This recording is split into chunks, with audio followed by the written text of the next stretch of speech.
Millionaire's disabled daughter was stuck in the mud until a poor black boy did something unthinkable. The wheels spun uselessly in the thick, brown sludge. Each desperate rotation only buried them deeper as muddy water splashed across her pale blue dress. 11-year-old Kira Langford's knuckles turned white as she gripped the armrests of her electric wheelchair, rain hammering the empty country road like bullets from the sky. "Please." Her voice cracked through the storm. "Somebody, help me." The floodwater rose past her ankles now, creeping up her legs with icy fingers. Her wheelchair's battery indicator flashed red, dying. The storm had knocked out power lines for miles, plunging the exclusive Brookfield estates into darkness. No streetlights, no cell service, no rescue coming. Hey there, amazing viewers. Welcome back to our channel. I'm so glad you're here with me today, wherever you're watching from around the world. I hope you're doing well and staying safe. If you haven't already, please hit that subscribe button and join our incredible community of storytellers. Trust me, you won't want to miss what happens next in this absolutely unbelievable true story. Because what happened next would change two lives forever. Through the sheets of rain, a figure emerged from the darkness. 13-year-old Troy Carter stumbled along the flooded road, his torn sneakers squelching through ankle-deep water. His oversized hoodie hung like a wet curtain from his thin frame, and a plastic bag of crushed soda cans, maybe $2 worth, dangled from his frozen fingers. He'd been walking for 3 miles from the scrapyard, counting every step toward home, toward the rusted trailer where his mother waited, coughing into blood-stained tissues she couldn't afford to replace, toward another night of checking empty cabinets and pretending he wasn't hungry. But then he heard it, a girl's voice, barely audible above the storm. Desperate, terrified. Troy's head snapped up. In the distance, through the rain, he spotted the faint glow of flashing lights. Red, blue, red, blue, like a heartbeat in the darkness. His first instinct was to keep walking. Rich people's problems weren't his problems. The fancy houses in this part of town had security systems, private drivers, people who got paid to solve emergencies. What could a scrawny kid with holes in his shoes possibly do? But the voice came again, weaker this time, more frightened. "Help, please." Troy's chest tightened. He knew that sound. The sound of someone forgotten by the world, left to face the darkness alone. He'd heard it in his own voice too many times to count. His feet moved before his mind could stop them. Troy dropped the bag of cans and broke into a run, water exploding around his legs with each pounding step. The girl's wheelchair came into focus, stuck fast in the mud, tilting dangerously as the flood current tugged at its wheels. She was small, blonde, maybe 10 or 11 years old, wearing clothes that probably cost more than Troy's family made in a month. But none of that mattered now. "Hey," Troy shouted through the rain. "Hey, I'm coming." Kira's head turned toward the voice, her blue eyes wide with shock.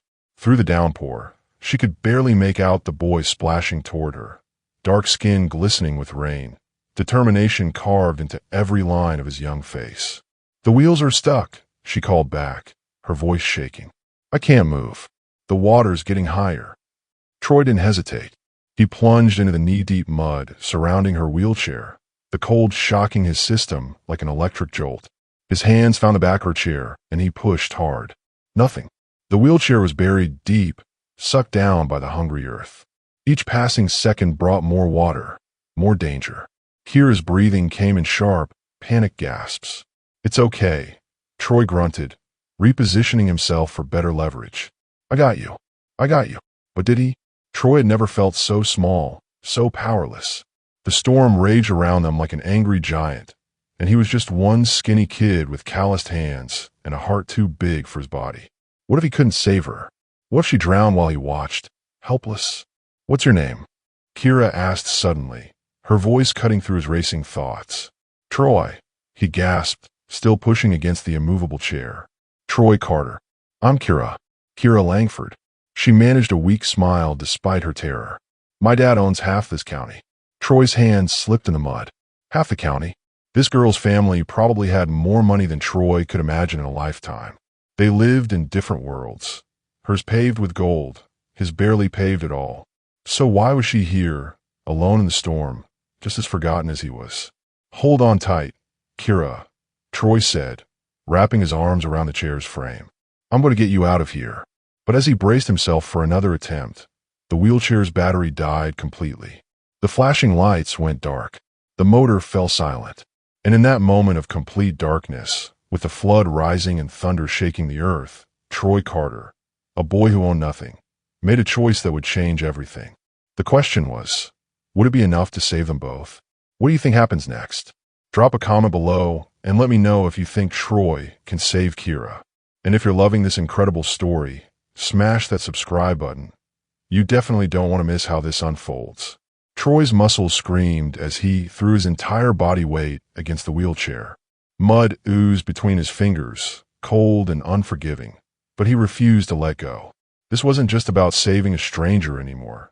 Something deeper drove him forward, a memory that burned in his chest like a coal. 3 years ago, his mother had collapsed in their trailer's kitchen, her legs giving out beneath her as the illness took hold. Troy had been only 10, too small and too scared to lift her, forced to watch helplessly as she lay there gasping for breath. The ambulance had taken 47 minutes to reach their side of town. 47 minutes of watching the strongest person he knew become fragile as glass. He'd sworn that day he'd never watch anyone suffer alone again. Not if he could help it. "Troy," Kira's voice cut through the rain, steadier now despite her fear. "You don't have to do this. I know you don't know me." "Doesn't matter," Troy grunted, adjusting his grip. "People are people." But Kira Langford wasn't just people. She was Charles Langford's daughter, heir to a real estate empire that stretched across 3 states. Not that Troy knew any of that yet. To him, she was simply a girl who needed help, just like his mother had needed help that terrible night. What Troy couldn't see was the weight Kira carried beyond her disability. For 2 years since the accident that paralyzed her legs, she'd been wrapped in bubble wrap by everyone around her. Tutors instead of classmates. Chauffeurs instead of friends. A fortress of protection that felt more like a prison with each passing day. Today was supposed to be different. She convinced her father's security team to let her take her wheelchair for a ride around the estate's outer roads. Just 30 minutes of freedom, of feeling the wind in her hair without bodyguards hovering nearby. The storm had rolled in faster than anyone predicted, and her calls for help went unanswered when the cell towers failed. "My chair's custom-made," Kira said, trying to distract herself from the rising water. "It costs more than most people's cars. Stupid expensive, and it can't even handle a little mud." Troy paused his efforts, looking at her with those dark eyes that seemed older than his 13 years. "Money can't buy everything, huh?" "Apparently not," she laughed, but there was no humor in it. "Can't buy working legs. Can't buy friends who like you for who you are instead of what your dad owns. Can't buy someone to notice when you're drowning in a storm." Something in her voice made Troy's chest tighten. Rich or poor, lonely was lonely. And this girl, despite living in a mansion he'd probably never even see, knew the same emptiness that kept him awake at night in his trailer. "I noticed," Troy said simply, then returned to his battle with the mud. This time, something shifted. The wheelchair moved, just an inch, but it moved. Troy's heart leaped with hope as he repositioned himself, planted his feet more firmly, and pulled with everything he had. "Come on," he whispered through gritted teeth. "Come on." Meanwhile, 15 miles away in the Langford mansion, Charles Langford paced his mahogany office like a caged lion. Rain lashed against floor-to-ceiling windows that normally showcased his perfectly manicured grounds. His head of security, Matthews, stood at attention despite the late hour. "Sir, we've lost contact with Miss Kira's wheelchair GPS," Matthews reported, his voice tight with concern. "The storm knocked out the cell towers 20 minutes ago." Charles felt ice form in his stomach. After losing his wife Sarah in that car accident 2 years ago, the same crash that had paralyzed Kira, he'd become fiercely protective of his daughter. Some called it obsessive. He called it necessary. "Deploy every available man," Charles ordered, his voice sharp as broken glass. "Search every road on the property, every path, every trail." But even as he barked orders, Charles felt the familiar weight of helplessness settling on his shoulders. All his money, all his influence, all his power, and he couldn't protect the one person who mattered most. Just like he couldn't save Sarah when those headlights came speeding toward them in the rain. What Charles didn't know was that at that very moment, A boy with holes in his shoes and courage in his heart was fighting to save his daughter with nothing but determination and calloused hands. Back in the mud, Troy's latest effort had gained them precious inches. The wheelchair's front wheels were beginning to emerge from their muddy prison, but the effort was draining him fast. His thin frame trembled with exhaustion, and hypothermia crept through his soaked clothes like a slow poison. "Troy, stop," Kira said, seeing him sway on his feet. "You're going to hurt yourself. Maybe we should wait for help." "Ain't no help coming," Troy replied, his breath forming clouds in the cold air. "Not out here. Not for people like—" He stopped himself, but Kira caught the implication. People like what? Troy met her eyes, and for a moment the storm seemed to quiet around them. "People like me. Poor people. Black people. People nobody looks for when they go missing." The honesty in his voice hit Kira like a physical blow. She'd lived her entire life surrounded by people who moved mountains at her father's command, who treated her every need as their highest priority. The idea that someone could simply disappear, unmissed and unmourned, was incomprehensible to her. Yet here was Troy, risking his life for a stranger precisely because he knew what it felt like to be invisible. "You're not invisible to me," Kira said softly. Those words hit Troy harder than any storm could. When was the last time someone had really seen him? Not just the poor kid from the wrong side of town, not just another problem to be solved or ignored, but him, Troy Carter, the boy who fixed broken things and dreamed of building something beautiful someday. With renewed strength born from being truly seen, Troy wrapped his arms around Kira's chair one more time. "Hold on tight," he said. "We're getting out of here." But as he prepared for what might be his final attempt, a new sound pierced the storm, the distant rumble of engines growing closer. Flashlight beams swept across the flooded road like lighthouse signals. Charles Langford's search team was coming. The question was, would they arrive in time, or would Troy's courage be the only thing standing between Kira and disaster? "I'm dying to know what you think is going to happen. Will the rescue team find them, or is Troy their only hope? Let me know in the comments below, and don't forget to hit that subscribe button if you're as hooked on this story as I am." The flashlight beams grew brighter, cutting through the rain like swords. Troy could hear voices now, men shouting Kira's name, engines revving as search vehicles approached. Help was coming, but might be too late. The floodwater had risen to Kira's waist, and her lips were turning blue from the cold. Her wheelchair tilted at a dangerous angle, threatening to tip completely into the churning current. Every second counted. "They're coming for you," Troy gasped, his entire body shaking from exhaustion and hypothermia. "Just hold on a little longer." But even as he said it, Troy knew the truth. The search team was still too far away, moving slowly through the flooded roads. By the time they reached this spot, Kira would be underwater. It was now or never. Troy took a deep breath and made a decision that would haunt and define him for the rest of his life. Instead of waiting for the professionals with their equipment and training, he wrapped his arms around Kira's waist. "What are you doing?" she asked, her voice barely audible above the storm. "Getting you out of here." Without warning, Troy lifted her from the wheelchair entirely. Kira gasped as she found herself cradled in the arms of a boy she'd met only minutes ago. No one had carried her since the accident. Her father's staff always used mechanical lifts and transfers, treating her like fragile cargo. But Troy held her like she was precious, not broken. "I can't feel my legs," she whispered, a confession she'd never made to anyone outside her family. "That's okay," Troy replied, his voice steady despite his trembling body. "I got legs for both of us right now." Step by agonizing step, Troy waded through the flood toward higher ground. The current fought him with every movement, trying to sweep them both downstream. Mud sucked at his sneakers, threatening to pull him under. But he kept moving, driven by something deeper than adrenaline. Behind them, Kira's expensive wheelchair disappeared beneath the dark water with barely a splash.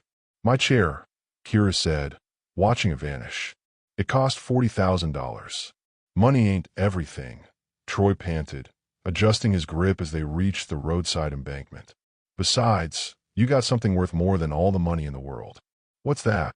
Troy set her down gently on the wet grass, then shrugged off his soaked hoodie and wrapped it around her shoulders. The jacket was threadbare and smelled like rain and poverty, but it was warm from his body heat. "You got someone who noticed you were gone," he said simply. Those words hit Kira like lightning. In all her 11 years, surrounded by staff and tutors and bodyguards paid to care about her, she never felt as genuinely seen as she did in this moment. This stranger, this boy who had nothing, had given her everything that mattered.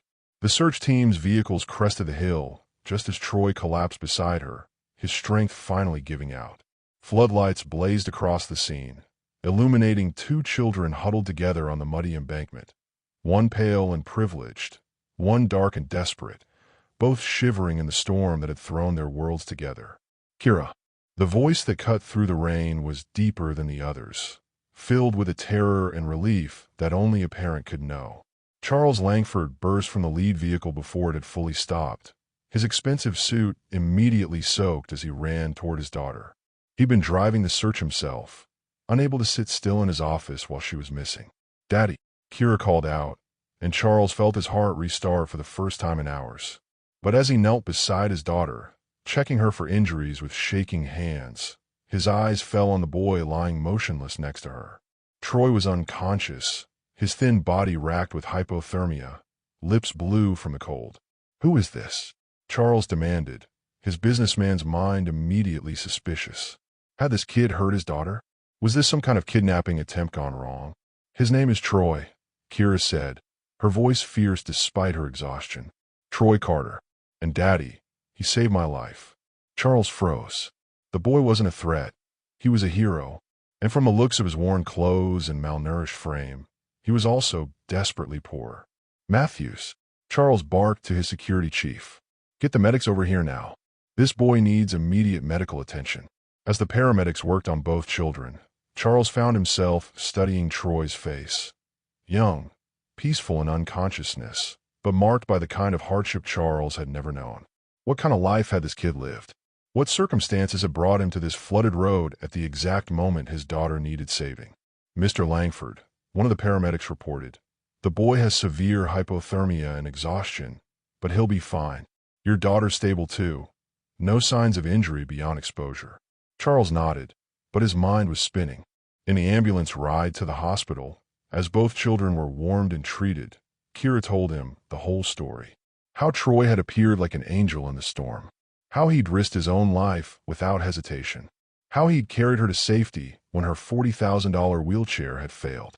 "He didn't even know who I was, Daddy," Kira whispered as the four fluids warmed her blood. "He just helped because I needed help." Charles felt something crack inside his chest. A wall he'd built around his heart after Sarah's death. When was the last time someone had helped his family without wanting something in return? When had anyone shown them kindness that wasn't bought and paid for? At the hospital, as Troy slept in the recovery room, Charles did something he hadn't done in years. He researched, not a business deal or an investment opportunity, but a 13-year-old boy named Troy Carter. What he found changed everything. Troy lived in a rusted trailer on the outskirts of town with his single mother, Patricia, who was dying slowly from lung disease they couldn't afford to treat. The boy worked odd jobs after school, collecting cans, mowing lawns, anything to help pay for her medication. He'd been walking home from the scrapyard when he heard Kira's cries for help. Charles stared at the address on his computer screen. Mercy Lane Trailer Park. He'd driven past that area 1,000 times without really seeing it, the way wealthy people drove past poverty, close enough to witness, distant enough to ignore. But he couldn't ignore it anymore. Not after tonight. Not after a boy with nothing had given his daughter everything. As dawn broke over the hospital, Charles Langford sat in his daughter's room, watching Troy sleep in the bed beside her. The boy's mother had arrived hours earlier, a thin woman with kind eyes and a persistent cough, clutching her son's hand like he was her whole world, which, Charles realized, he probably was. The businessman Charles calculated the equation quickly. One boy's heroism plus one family's desperation equals one opportunity to change everything. But for the first time in years, this wasn't about profit margins or return on investment. This was about a debt that could never be repaid, only honored. Charles made a decision that would transform 4 lives forever. He was going to find a way to help the boy who had saved his daughter, not as charity, not as obligation, but as family. The question was, how do you repay someone who gave you back your reason for living? This story is giving me chills. What do you think Charles is planning? Drop your thoughts in the comments. I love hearing your theories. And if you're as invested in Troy and Kira's story as I am, make sure you're subscribed so you don't miss what happens next.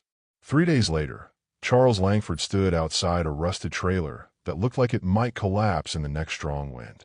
The address had led him to Mercy Lane Trailer Park, where hope went to die and dreams rusted like the abandoned cars scattered across the muddy lots. He'd left his Mercedes a block away, knowing the luxury vehicle would draw unwanted attention in this forgotten corner of Brookfield. As he approached the trailer marked Carter, Charles could hear the sound of hammering from behind the structure. Rounding the corner, he found Troy on his knees beside a broken bicycle, using a rock to pound a bent rim back into shape. The boy's tongue stuck out slightly in concentration, his thin fingers working with the precision of someone who'd learned to fix everything because buying new wasn't an option. "Troy," Charles called softly. The boy's head snapped up, his dark eyes widening in recognition. "Mr. Langford? Where are you? How did you?" "I wanted to thank you properly," Charles said, then gestured toward the bike. "What happened here?" Troy's cheeks flushed with embarrassment. "The chain broke yesterday. Can't afford a new one, so I'm trying to fix this old rim to make it work." He paused, then added with quiet pride, "I fix most everything around here." Charles knelt beside him, his expensive suit immediately collecting dirt and grease. "May I?" For the next 20 minutes, millionaire Charles Langford and 13-year-old Troy Carter worked side by side, their hands equally dirty as they coaxed the broken bicycle back to life. Charles found himself amazed by Troy's ingenuity. The boy had fashioned tools from scrap metal and knew mechanical principles that most adults never learned. "Where did you learn all this?" Charles asked as Troy successfully aligned the chain. "YouTube, mostly. Library computer when it's working." Troy shrugged. "Mama always says if you can't buy it, build it. If you can't build it, fix it. If you can't fix it." He grinned. "Well, you better learn how." Charles felt that crack in his chest widen. This boy possessed more practical wisdom than most of his college-educated employees. "Troy, I'd like to meet your mother. Is she home?" The boy's expression immediately shuddered. She's not feeling good today. Maybe another time." But from inside the trailer came a voice, weak but firm. "Troy Carter, don't you dare turn away a guest. Help me to the door." 5 minutes later, Charles found himself sitting at a folding table inside the trailer, accepting a cup of coffee from Patricia Carter that she could barely afford to serve. The woman was clearly ill, her breathing labored, her skin pale, but her eyes burned with fierce intelligence and dignity. "I heard what you did for my boy at the hospital," Patricia said, settling into a chair that had seen better decades.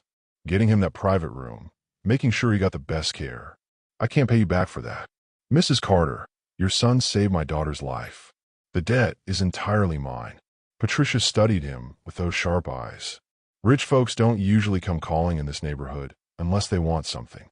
"What is it you want, Mr. Langford?"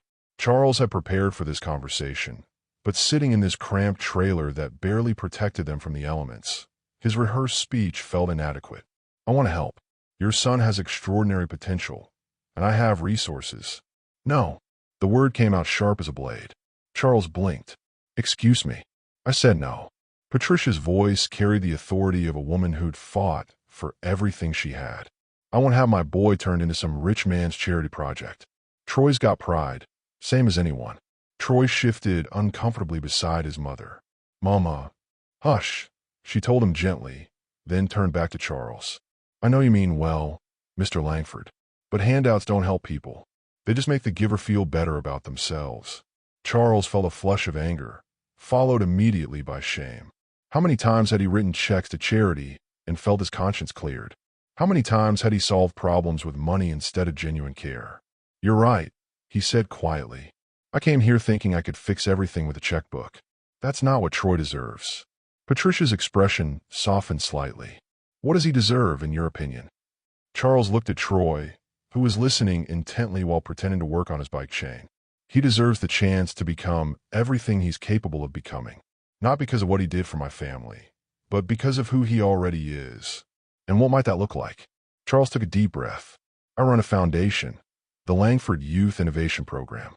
We provide mentorship and resources for young inventors and creators." Troy would fit perfectly, not as charity, but as a scholarship recipient. He'd work for everything he got. Troy's head shot up.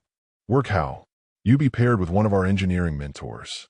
You'd work on real projects, solve real problems. In exchange, we'd provide education opportunities, including a spot at Brookfield Academy if you're interested. That's a fancy school, Troy said quietly. Rich kids' school. Smart kids' school, Charles corrected. And you're one of the smartest kids I've ever met. Patricia was quiet for a long moment, her coffee growing cold in her hands. Finally, she asked, "What's the catch?" "No catch. But there is a condition." Charles met her eyes directly.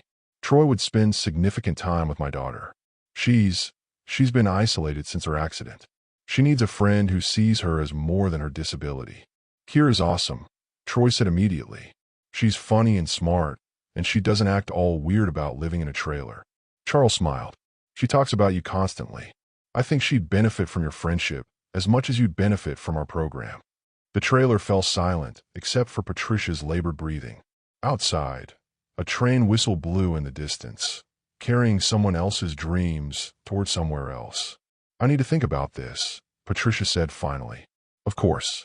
But Mrs. Carter," Charles hesitated, then forged ahead. "I've done my research. Your medical bills are mounting, and Troy's been working himself to exhaustion trying to help. Let me help you help him." Patricia's eyes flashed. "I can take care of my own son." "I know you can. You've done an extraordinary job raising him. But even the strongest people need support sometimes." Troy suddenly stood up, his young face set with determination. "Mama, I want to do it." "Troy." "No, listen." His voice carried a maturity that broke Charles's heart. "I want to learn. I want to build things and fix things and maybe help other people the way Mr. Langford wants to help us." He knelt beside his mother's chair. "And maybe I can learn enough to help you get better." Patricia's eyes filled with tears she was too proud to shed. "Baby, my illness. I don't care. I'm going to try anyway." Troy's voice cracked slightly. "Please, Mama. Let me try." The silence stretched between them, heavy with hope and fear and the weight of a decision that would change everything. Finally, Patricia reached out and touched her son's cheek. "You're sure about this?" "More sure than I've ever been about anything." She turned to Charles. "Mr. Langford, if my boy does this program, I have conditions." "Name them." "He keeps living here with me. He keeps doing his chores and helping around the house. And the first sign that this changes who he is, the first sign he starts thinking he's better than where he came from, it ends. Are we clear?" "Crystal clear." "And Mrs. Carter." Charles stood, extending his hand. "Thank you for raising a son who would risk his life for a stranger. The world needs more people like Troy." As they shook hands, Charles felt something he hadn't experienced in years. The beginning of a friendship that had nothing to do with business and everything to do with family.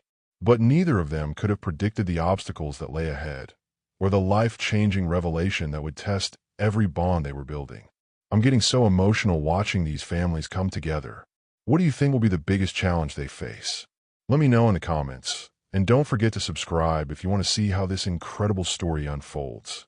2 months into the mentorship program, Troy Carter was becoming a different person. Not in the ways his mother had feared. He still did his chores, still fixed broken things around the trailer park, still treated everyone with the same respect he always had. But there was a new confidence in his step, a brightness in his eyes that came from being seen and valued for his mind.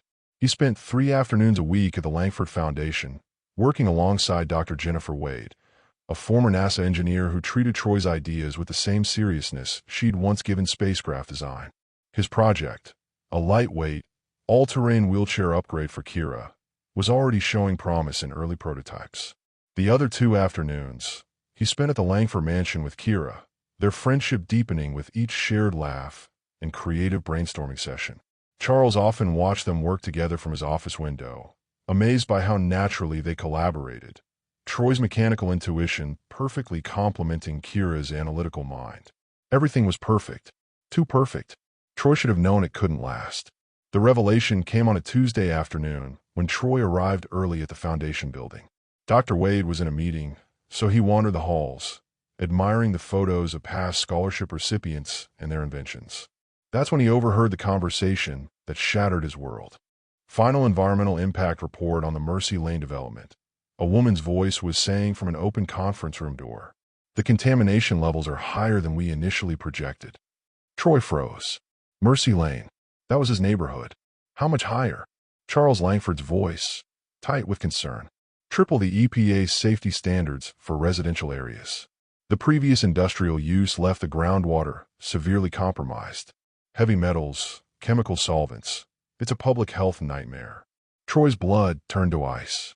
He pressed himself against the wall outside the door, his heart hammering as the pieces fell into place.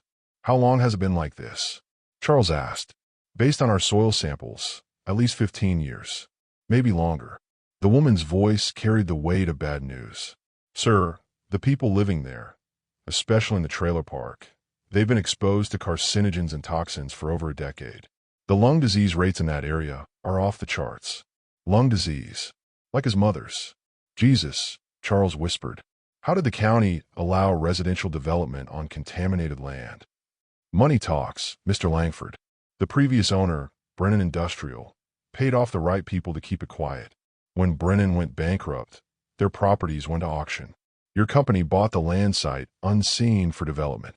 Troy's legs nearly gave out. Charles's company owned his neighborhood. The land that was slowly killing his mother belonged to the man he'd started thinking of as a father figure. We need immediate remediation, Charles was saying. Full environmental cleanup, health screenings for all residents, relocation assistance if necessary. I don't care what it costs. Sir, with respect, that's not financially feasible. We're talking tens of millions of dollars. The trailer park generates maybe $12,000 a year in rent. It would be cheaper to bulldoze the whole area and relocate the residents. Bulldoze. Relocate. Troy's home, his mother's garden, Mrs. Rodriguez's flower boxes, little Jimmy's makeshift basketball hoop. All of it reduced to line items on a corporate balance sheet. I need options, Charles said. Legal options, financial options, anything that doesn't involve displacing families who've already been poisoned by our negligence. Our negligence. The woman's voice sharpened. Sir, we didn't create this contamination. We just happened to buy the land. We bought it and collected rent from people living on poison ground for 3 years without testing it properly. That makes us complicit. Troy had heard enough. He stumbled backward down the hallway, his mind reeling.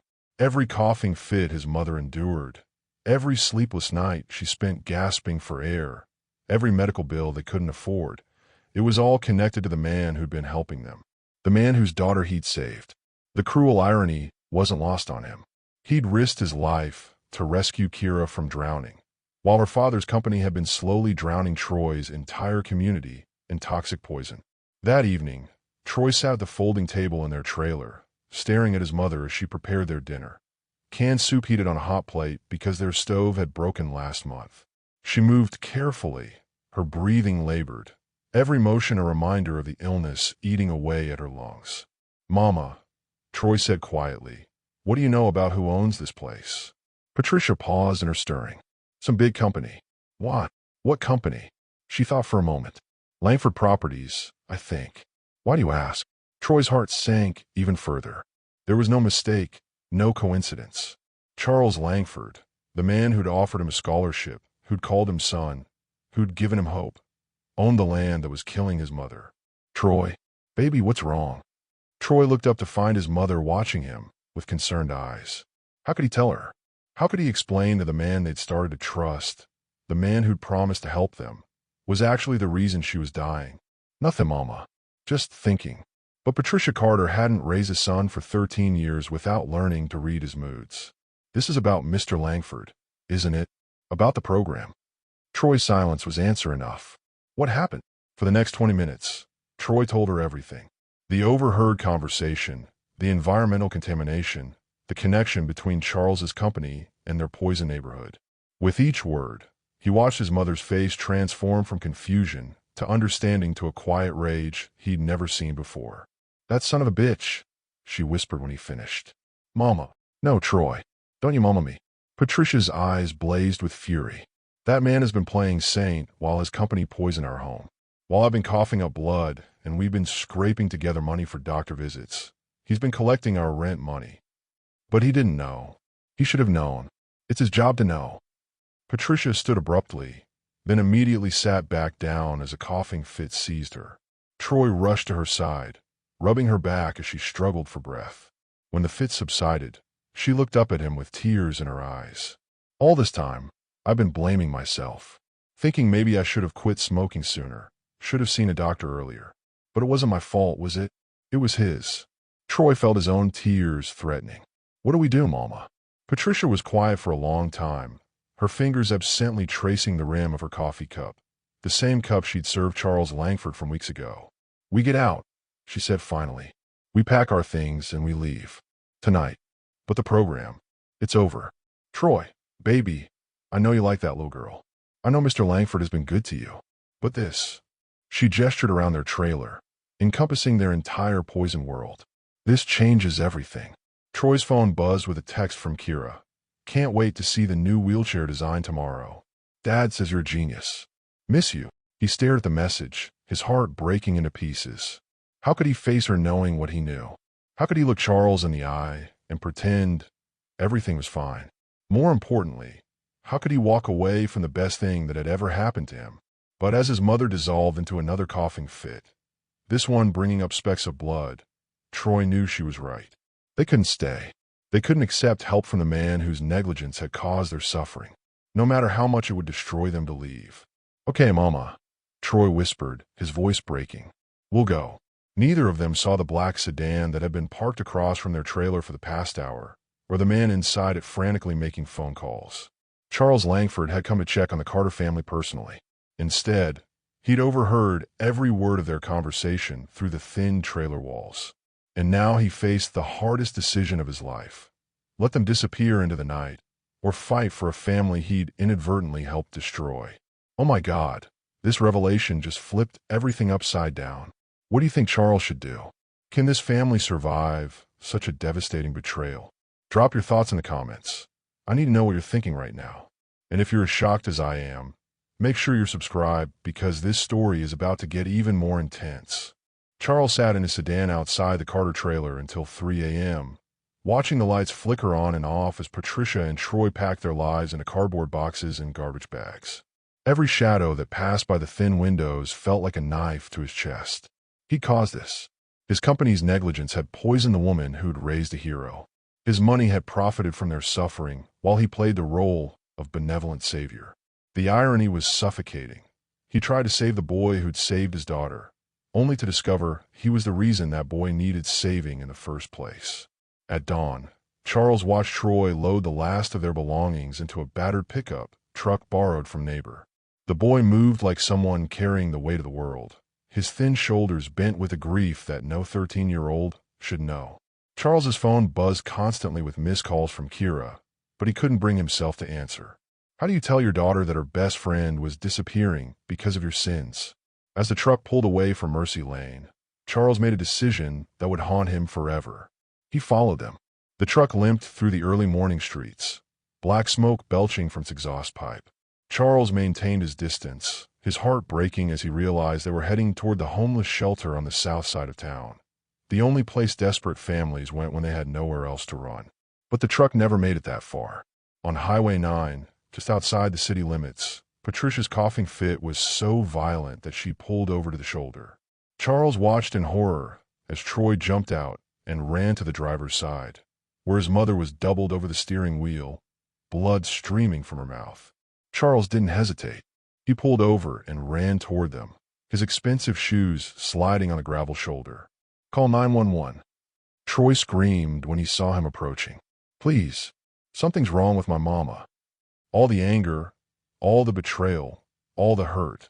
None of it mattered when Patricia Carter was drowning in her own blood on the side of the highway. Charles called for an ambulance while Troy held his mother's head, whispering reassurances through his tears. It's okay, Mama. Help's coming. You're going to be okay. But Patricia's eyes were rolling back, her breathing becoming shallow and erratic. The contamination had finally claimed its prize. At the hospital, Troy sat in the waiting room chair like a statue, his clothes still stained with his mother's blood. Charles sat 3 seats away, maintaining respectful distance while keeping vigil. Neither of them spoke for hours. When Dr. Martinez finally emerged from the ICU, his expression told them everything they needed to know before he said a word. I'm sorry, the doctor said quietly. The damage to her lungs was extensive. The scarring, the fluid buildup, it's progressed beyond what we can treat. We've made her comfortable, but how long? Troy's voice was barely a whisper. Days. Maybe a week if she responds to the steroids. Troy doubled over as if he'd been punched in the stomach. The sound that came from his throat wasn't quite human. Pure, anguish-given voice. Charles felt tears streaming down his face as he watched this brave, brilliant boy shatter into pieces. Can I see her? Troy asked. Of course. As Troy disappeared into the ICU, Charles remained frozen in the waiting room. He'd failed. Despite all his money, all his resources, all his good intentions, he'd failed to protect the people who mattered most. His phone buzzed again. Kira. This time he answered. Daddy? Where are you? Troy was supposed to be here an hour ago, and Dr. Wade said he didn't show up at the foundation either. Is everything okay? Charles closed his eyes. Kira, I need you to sit down. You're scaring me. Troy's mother is dying. She's in the hospital, and it's... Charles's voice broke. It's my fault. For the next 20 minutes, Charles told his daughter everything. The contaminated land, the connection to their company, the reason Patricia Carter was dying while they'd been playing happy family. With each word, he heard Kira's breathing become more erratic. No, she whispered when he finished. No, that can't be true. You wouldn't. You would never. I didn't know, sweetheart. But not knowing doesn't make me innocent. We have to help them. We have to fix this. I don't think there's anything left to fix. But Charles was wrong. There was one thing left to break. Inside the ICU, Patricia Carter was having her final conversation with her son. The oxygen mask made her voice weak, but her words carried the strength of absolute love. Baby, I need you to listen to me. Troy gripped her hand, afraid that letting go would make her disappear. Don't talk, Mama. Save your strength. No, I need to say this while I can. Patricia's eyes were clear despite the pain medication. What happened? The contamination, Mr. Langford Company. It doesn't change who you are. Mama, listen to me, Troy Carter. You are not responsible for my illness. You're not responsible for fixing everything. And you are not responsible for carrying my anger. Tears streamed down Troy's face. I should have known. I should have figured it out sooner. Baby, you're 13 years old. The only thing you should be figuring out is algebra and how to talk to girls. Patricia managed a weak smile. You want to honor me? You want to make my death mean something? Troy nodded, unable to speak. Don't let this make you hard. Don't let it make you hate. The world's got enough anger already. She squeezed his hand with what little strength she had left. That little girl, Kira, she loves you. Mr. Langford, whatever his company did, he loves you too. I see it in how he looks at you. But he made a mistake. A terrible, costly mistake. But love and mistakes can exist in the same heart, baby. Don't throw away love because of someone else's mistakes. Troy wanted to argue, wanted to hold on to his anger because it felt safer than forgiveness. But looking at his mother's face, peaceful despite everything, full of love despite the poison that was killing her, he couldn't find the words. Promise me, Patricia whispered. Promise me you won't let this destroy the beautiful heart I raised. I promise, Mama. Good boy. Patricia's eyes were growing heavy. Now go get Mr. Langford. I need to talk to him. Troy hesitated. Are you sure? I'm sure. Minutes later, Charles stood beside Patricia's bed, this proud woman who was dying because of his negligence. He'd prepared apologies, explanations, offers of help, but looking at her face, all words failed him. Mrs. Carter. Chill. Patricia's voice was barely audible now. I'm not dying to make you feel guilty, Mr. Langford.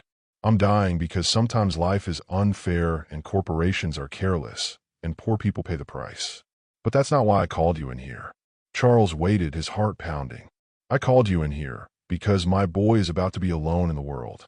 And despite everything, despite the contamination and the company and all of it, you're still the closest thing to family he's got. Mrs. Carter, promise me you'll take care of him. Not out of guilt, not because you owe him, but because he's worthy of being loved. Charles felt his knees buckle. This dying woman, this victim of his company's negligence, was asking him to love her son. I promise, he whispered. Good. Patricia's eyes found Troy through the glass window, where he sat with his head in his hands. That boy saved your daughter from drowning. Now save him from drowning in grief. Those were Patricia Carter's last coherent words. She slipped into unconsciousness that evening and passed away peacefully 2 days later, with Troy holding one hand and Charles holding the other. At the funeral, Troy stood alone in the rain beside his mother's grave, wearing the same mud-stained jacket he'd given to Kira months ago. The cemetery was nearly empty, just Troy, Charles, Kira in her wheelchair, and a handful of neighbors from Mercy Lane who could afford to take time off work. As the last shovel of dirt fell, Troy finally spoke. "I can't do this anymore," he said without looking at Charles. "I can't pretend we're family when your money killed my mama. I can't be around Kira knowing that every good thing you give us is built on blood money." "Troy," Charles started. "No." Troy's voice was hollow, emotionless. "I'm grateful for everything you did, but I can't be your charity project anymore. I can't be your way of feeling better about what your company did." He turned and walked away, leaving Charles and Kira alone beside the grave of the woman whose forgiveness they'd never earned. That night, Troy Carter disappeared. The social services van that came to collect him found an empty trailer and a note. "I'm 18 now," written in careful handwriting. It was a lie. Troy was still 13, but he looked older, sounded older, and the overworked caseworker didn't look too hard for a kid who clearly didn't want to be found. Charles hired private investigators, posted rewards, called in every favor he had. But Troy Carter had vanished as completely as if the earth had swallowed him whole. Kira cried herself to sleep every night for 3 months, calling Troy's disconnected phone number until her father finally had it blocked. She stopped working on inventions, stopped smiling, stopped believing that the world was a place where friendship could survive betrayal. Charles threw himself into environmental cleanup, spending $20 million to remediate Mercy Lane and relocate all the affected families. He established a fund for victims of corporate environmental negligence. He testified before Congress about the need for stricter oversight, but none of it brought Troy back. None of it healed the hole in their hearts. And in shelters and abandoned buildings across 3 states, a boy who'd once believed in heroes learned to survive on streets that didn't care about courage or kindness or the promise he'd made to a dying mother. The mud that had once brought them together had finally pulled them apart. But Patricia Carter had been right about one thing. Love and mistakes could exist in the same heart. And sometimes, love was strong enough to survive even the darkest hours. I'm literally crying right now. This story has me so emotionally invested. How can Troy survive on his own? Will Charles and Kira ever find him? The heartbreak is real, but I have faith that love will find a way. What do you think happens next? Share your thoughts in the comments below, and please subscribe if you're feeling these emotions as deeply as I am. 18 months after Patricia Carter's funeral, Troy had learned to survive in places where hope went to die. The streets of Detroit were unforgiving to runaway kids, but Troy discovered something his mother had taught him translated everywhere. If you can't buy it, build it. If you can't build it, fix it. In the abandoned warehouse where he'd been squatting for 3 months, Troy had created something remarkable. Using salvage electronics and scrap metal, he'd built a workshop that would have impressed his old mentor Dr. Wade. But more importantly, he'd built something else, a family. "Troy, can you fix this?"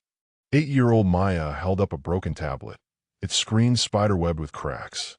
She'd found it in a dumpster behind a tech company, and it was her only connection to the online education programs that kept her learning while living in the streets. "Let me see," Troy said, accepting the device with gentle hands. At 15 now, though his fake ID claimed 18, Troy had grown tall and lean, his boyish face hardened by 2 years of street survival. But his eyes still held the same kindness that had driven him into flood waters to save a stranger. Around the warehouse, a dozen other homeless kids watched him work. They ranged in age from 6 to 17, all of them casualties of a system that had failed them in different ways. Troy had become their unofficial leader, not through force or manipulation, but through the simple act of caring. "There," Troy said, handing the tablet back to Maya with a working screen. "Good as new." "How do you always know how to fix everything?" asked David, a 12-year-old who'd been living in his car with his grandmother until she died. Troy's hand stilled for a moment, his mother's voice echoing in his memory. "Someone taught me that broken things deserve to work again. People too." What Troy didn't know was that 500 miles away in Brookfield, Charles Langford was about to receive the phone call that would change everything. "Mr. Langford." The voice on his office phone belonged to Detective Sarah Rodriguez, the private investigator he'd kept on retainer for 18 months. "I think we found him." Charles nearly dropped the phone. "Troy." You found Troy. A boy matching his description has been spotted in Detroit. He's been helping homeless youth in the warehouse district. Sir, if it's him, he's doing remarkable work. The local shelters call him the Fix-It Kid. He repairs electronics, builds heating systems from scrap, even created a water purification setup that's keeping dozens of kids healthy. Charles felt his chest tighten with pride and heartbreak. Even on the streets, even after everything, Troy was still helping people, still being the hero his mother had raised. Where exactly? I'm sending you the address now. But Mr. Langford, Detective Rodriguez's voice carried a warning. If you want him to trust you again, don't bring an army. This kid has learned to run from authority figures. He won't be easy to convince. That evening, Charles sat in his study with Kira, who was now 13 and had grown into her mother's fierce intelligence and her father's stubborn determination. The wheelchair Troy had been designing for her sat in the corner, unfinished, a monument to broken dreams and lost friendship. We're going to find him, aren't we? Kira asked, watching her father study the Detroit address. Yes. And then what? He hates us, Dad. He has every right to hate us. Charles looked at his daughter, this brave, brilliant girl who'd never stopped believing that Troy could forgive them. Then we proved to him that love is stronger than hate. That family is stronger than mistakes. Ow! Charles thought about Patricia Carter's final words, about the promise he'd made to a dying woman, about the boy who'd saved his daughter and lost everything because of his family's sins. By showing him we've learned to be worthy of his forgiveness.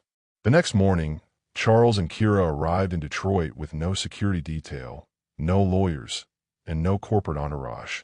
Just a father and daughter in a rented van, carrying supplies and hope in equal measure. They found the warehouse easily enough, a graffiti-covered building that should have been condemned years ago. But as they approached, Charles heard something that stopped him in his tracks. Laughter. Children's laughter, echoing from within the abandoned structure. Dad, look. Kira pointed to a hand-painted sign by the entrance. Safe haven. All are welcome. T.C. Troy Carter. Inside, they discovered a miracle. The warehouse had been transformed into a makeshift community center. Solar panels rigged from car batteries provided electricity. A complex system of tarps and redirected rainwater provided running water. Sleeping areas have been sectioned off with salvage privacy screens. And in the center of it all sat a workshop that would have impressed MIT engineering students. And there, bent over a broken wheelchair while a crowd of kids watched in fascination, was Troy. He'd grown taller, his shoulders broader from physical labor, his hands calloused from years of building and fixing. But when he looked up and saw Charles and Kira in the doorway, his expression was the same mix of vulnerability and strength they remembered from that night in the flood. How did you find me? Troy asked quietly, his hands never stopping their work on the wheelchair. We never stopped looking, Charles replied. The warehouse fell silent. A dozen pairs of young eyes watched the confrontation between their protector and these well-dressed strangers who'd invaded their sanctuary. You shouldn't have come, Troy said, finally setting down his tools. I told you I was done with your family. Yeah, well, Kira said, wheeling herself closer. I was never done with you. Troy's facade cracked slightly at the sight of his old friend. Kira, do you know what I've been doing for 18 months? She interrupted. Learning everything I could about environmental law, about corporate responsibility, about how to hold companies accountable for poisoning communities. Troy blinked. What? I testified before 3 congressional committees. I helped pass legislation requiring mandatory environmental testing before any residential development. I made sure what happened to your neighborhood can never happen again. Charles stepped forward. We can't bring your mother back, Troy. We can't undo the damage. But we've spent every day since she died trying to honor her memory by protecting other families. The Mercy Lane families, Kira added. Every single one of them received full medical care and compensation. Dad spent $40 million on cleanup and relocation. Not because he had to, because it was right. Troy stared at them, his carefully constructed emotional walls beginning to crumble. That doesn't change what happened. No, Charles agreed. It doesn't. But Troy, your mother made me promise to take care of you. Not out of guilt, but because you're worthy of being loved. I failed that promise when I let you disappear. I'm not failing it again. Around them, the homeless kids watched with wide eyes as their leader, the boy who'd never talked about his past, faced as demons. "You don't understand," Troy said, his voice breaking. "Every good thing you gave me was built on my mama's pain. How do I live with that?" Kira wheeled closer until she was right beside him. "The same way I live knowing my dad's money came from poison ground. The same way Dad lives with knowing his success was built on other people's suffering. We don't pretend it didn't happen. We do better. But how do I know you won't hurt me again?" Charles knelt down to Troy's level. This man who'd spent 2 years searching for a boy who'd save his daughter and lost his world. "Because you taught us what real love looks like. You risked your life for a stranger. You kept your mother's heart soft, even when life tried to make it hard. You built this," he gestured around the warehouse, "a place where broken kids feel whole again." Troy looked around at the children who'd become his family. Maya with her repaired tablet, David practicing reading aloud, little Sophie learning to build circuits from electronic scraps. He'd save them, but they'd save him too. "Your mother was right," Charles continued. "Love and mistakes can exist in the same heart, but so can love and forgiveness." For a long moment, Troy said nothing. Then, quietly, "She made me promise not to let anger make me hard. Have you kept that promise?" Troy looked at the kids surrounding him, evidence that he'd chosen healing over hatred, building over breaking. "I tried to." "Then come home," Kira whispered. "Come home and help us build something beautiful together." Troy Carter, the boy who'd learned to survive by fixing broken things, looked at the people who'd once broken his heart and realized something profound. Sometimes the most important thing to fix was the space between people who loved each other. "Okay," he said finally, "but these kids come with me. All of them. If I'm part of your family, they're part of your family too." Charles smiled through his tears. Wouldn't have it any other way. As the sun set over Detroit, Troy began packing his tools for the journey home, surrounded by the children he'd saved and the family who'd never stopped believing in second chances. The boy who'd once pulled a girl from the mud was about to discover that sometimes love was strong enough to pull everyone out. "I'm getting goosebumps. This reunion is everything I hoped for and more. But how will they blend these two very different worlds? Can Troy really forgive and move forward? Let me know what you're feeling in the comments. This emotional journey has me completely invested. Don't forget to subscribe because we're heading toward an ending that's going to blow your mind. 6 months after Troy's return to Brookfield, the integration of his street family into the Langford world had been nothing short of miraculous. The mansion's east wing had been converted into a group home, with Troy as the official guardian under Charles's legal supervision. Maya was excelling in advanced mathematics. David had discovered a passion for creative writing, and little Sophie's natural talent for engineering rivaled Troy's own. But Troy knew their fairy tale existence was too good to last. The threat came on a Tuesday morning in the form of Margaret Hartwell, a stern-faced woman from Child Protective Services who arrived with a court order and a clipboard full of accusations. "Mr. Carter," she said, settling into Charles's office with the confidence of someone who destroyed families before, "we've received reports about your unconventional living situation." Troy sat across from her, flanked by Charles and the family's lawyer, Jonathan Pierce. At 17 now, his real age finally matching his fake documents, Troy had grown into his role as protector and provider for his chosen family. "What kind of reports?" Troy asked carefully.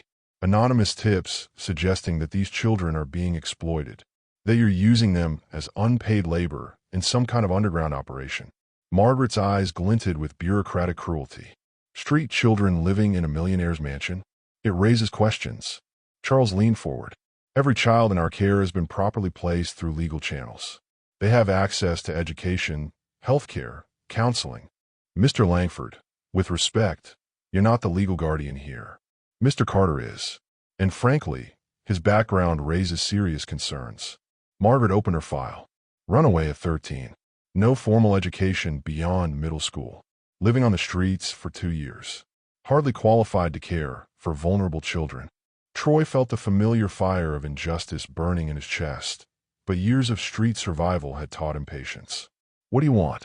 "I want to place these children in proper foster homes. Separately, where they can receive appropriate care from qualified adults." "No." Troy's voice was quiet but absolute. "These kids stay together. They stay with me. Mr. Carter, you don't have a choice. I have removal orders for all 12 minors currently residing." She was interrupted by the sharp wail of fire alarms throughout the mansion. Through the office windows, they could see smoke rising from the direction of downtown Brookfield. Troy's phone buzzed with an emergency alert. Catastrophic failure at Brookfield Children's Hospital. Structural collapse. Multiple victims trapped. Charles was already reaching for his phone to call emergency services when Troy stood up abruptly. "That's where we were supposed to go today," Troy said, his face pale. Maya had a follow-up appointment. Sophie was presenting her robotics project to the pediatric therapy department. "Were any of the children there?" Margaret asked, her bureaucratic mask slipping to reveal genuine concern. "No, we rescheduled because of this meeting." Troy's mind was racing. "But there are kids trapped in there. Sick kids. Kids who can't move fast enough to get out." Through the windows, they could see emergency vehicles racing toward the hospital, their sirens creating a symphony of crisis. On the office television, breaking news footage showed a devastating scene. The hospital's east wing had partially collapsed during renovation work, trapping patients and staff in a maze of rubble and twisted metal. The fire department's aerial ladder can't reach the upper floors, the news reporter was saying. Rescue teams are struggling to access victims trapped on the 3rd and 4th levels, where the pediatric and neonatal units are located. Troy studied the footage with the eyes of someone who'd spent 2 years navigating abandoned buildings and unsafe structures. He could see what the rescue teams couldn't. Potential access routes through damaged areas, structural weak points that could be exploited, unconventional solutions that trained firefighters would never consider. "I can get them out," Troy said quietly. "What?" Charles stared at him.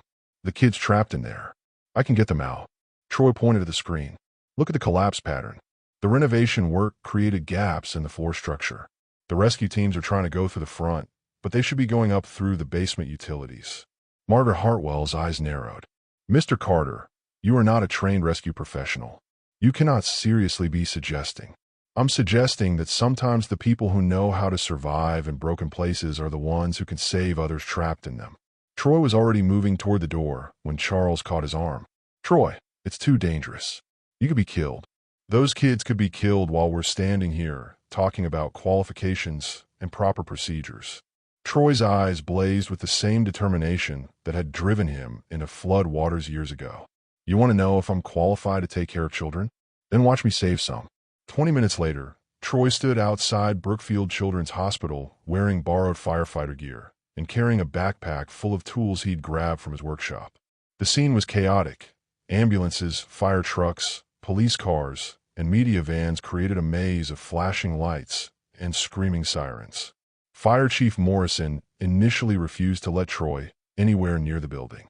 But when Charles Langford arrived with Maya, David, Sophie, and the rest of Troy's family, each carrying engineering diagrams and structural analysis they completed in record time, the dynamic shifted. "Chief," Charles said, "these kids have studied this building's blueprints. They've identified 3 potential access routes that your teams haven't considered. This is highly irregular." "So, as a 17-year-old street kid raising 12 homeless children," interrupted Maya, her tablet displaying detailed structural calculations. "But irregular doesn't mean wrong." Sophie stepped forward, her small voice cutting through the chaos. "Mr. Chief Morrison, Troy taught us that broken things can still work if you know how to use them right. This building is broken, but it's not dead." Troy knelt down to Sophie's level. "Are you sure about these calculations?" "Positive. The basement utility tunnel connects to the old pneumatic tube system. If you can access the 3rd floor through the laundry chute, you can reach the trapped patients without going through the unstable areas." Chief Morrison looked at the child prodigy, then at Troy, then at the building where children's lives hung in the balance. "This is insane." "Yeah," Troy agreed, standing up and checking his equipment one final time. "But so is letting kids die because we're too scared to try something new." Margaret Hartwell, who had been silent throughout the exchange, finally spoke. "If you do this, if you risk your life for children you don't even know, you'll prove everything I said about your unfitness as a guardian." Troy paused, looking back at her. "And if I don't do it, I'll prove everything my mama taught me about the difference between being alive and being human." The next 2 hours were the longest of Charles Langford's life. Through radio communication, he listened to Troy navigate the collapsed building like a ghost, using skills learned from 2 years of urban survival to access areas that trained professionals couldn't reach. I've got 3 kids on the 3rd floor. Troy's voice crackled through the radio.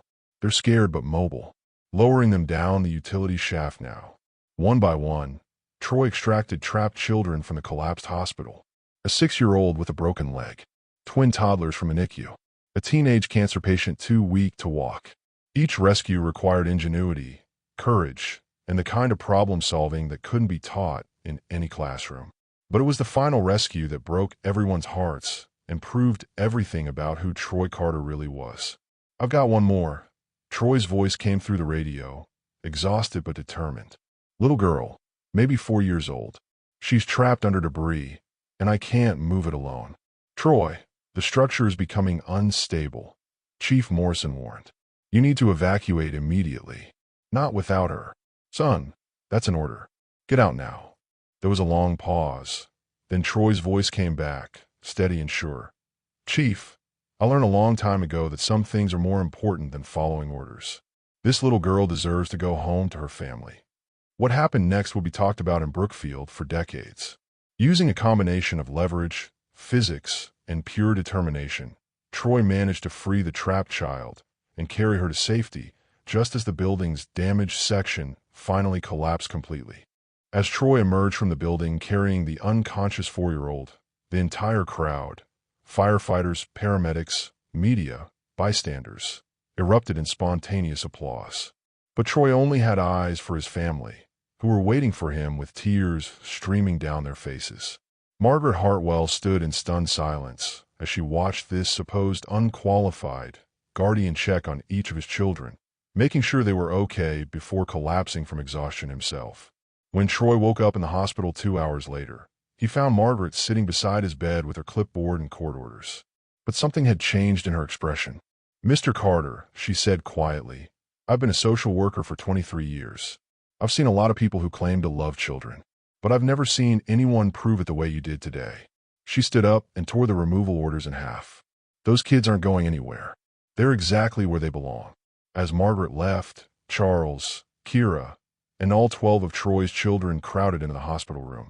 Through the window, they could see news crews reporting on the teenage hero of Brookfield, who had saved 7 children from certain death. But Troy wasn't thinking about heroism or news coverage. He was thinking about a promise he'd made to a dying woman in this same hospital 3 years ago. A promise to keep his heart soft, to choose love over anger, to let broken things work again. We did it, Mama, he whispered, surrounded by the family he'd chosen and the family that had chosen him. We did it. Outside, the sun was setting over Brookfield, painting the sky the same color as hope. And for the first time since that night in the flood, Troy Carter knew he was exactly where he belonged. I'm literally sobbing. Troy just proved that heroes aren't born from privilege. They're forged from purpose. This rescue scene has me completely emotional. What did you think of Troy's incredible bravery? Drop your thoughts in the comments because I need to process these feelings with all of you. And if this story has moved you like it's moved me, please subscribe because we have one final part that's going to bring everything full circle. 5 years later, the auditorium at MIT was packed to capacity for the annual Innovation Award ceremony.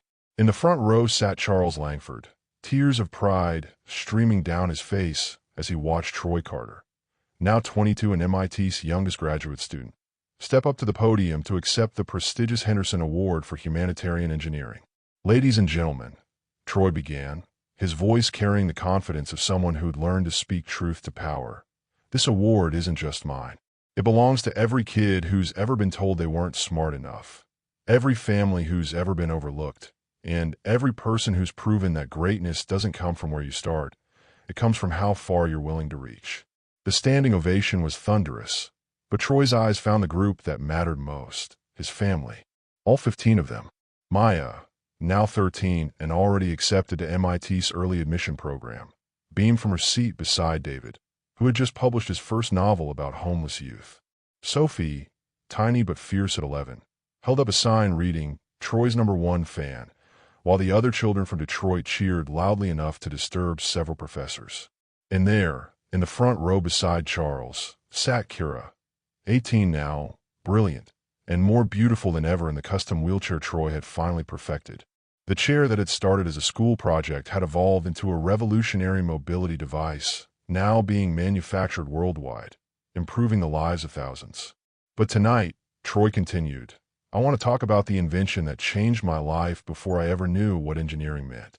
The auditorium quieted as Troy clicked to his first slide, a photo of a muddy road on a stormy night. 7 years ago, I was just a poor kid walking home in a storm. I heard someone calling for help, and I made a choice that seemed simple at the time: help someone who needed helping. I had no idea that choice would save not just one life, but two. Another click, a photo of Troy and Kira working together in the Langford Foundation workshop, their heads bent over circuit boards and blueprints. Because when I pulled Kira Langford from that flood, she pulled me into a life I never could have imagined. A life where broken things, broken people, get the chance to become whole again. The next slide showed the group home they'd established, Troy's House, a revolutionary program that combined foster care with technical education, now replicated in 12 cities across the country. My mother, Patricia Carter, died from an environmental illness that could have been prevented. Her death taught me that sometimes love means holding people accountable for their mistakes. But her life taught me something even more important, that forgiveness can be the most radical act of all. Troy's eyes found Charles in the audience, the man who had become the father he'd never had. Their relationship hadn't been built on guilt or obligation, but on mutual respect and genuine love that had grown stronger with each passing year. The invention I'm most proud of isn't made of circuits or steel. It's something I built with help from the most extraordinary people I know. Troy gestured toward his family. It's a home where every child matters, where poverty isn't a life sentence, and where love really can overcome anything. The applause was overwhelming, but Troy held up his hand for quiet. He had one more thing to say. This award comes with a cash prize of $50,000. I'm donating every penny to the Patricia Carter Memorial Foundation, which provides environmental health screenings for low-income communities. Troy's voice broke slightly. Because my mama always said the best way to honor the dead is to protect the living. As Troy left the stage, he was mobbed by his family, all of them talking at once, celebrating this latest milestone in their remarkable journey. But through the chaos, he felt a gentle touch on his arm.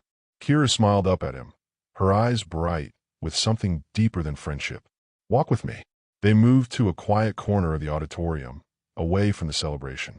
For a moment, they just looked at each other, these two people whose lives had collided in a storm and created something beautiful. I have something for you, Kira said, pulling a small wrapped package from her purse. A graduation gift. Troy opened it carefully, revealing a simple silver chain with a small pendant, a wheel half submerged in stylized water. It's the exact moment we met, Kira explained softly, when you decided to help a stranger in a storm. Troy stared at the pendant, remembering that terrified girl on the flooded road, remembering his own fear and the choice to help anyway. Kira, I love you. Troy Carter, she said simply. Not because you saved me that night, but because you save me every day. You save all of us, just by being who you are. Troy felt his heart stop and restart. He'd loved Kira for years, but had never dared to hope she felt the same way.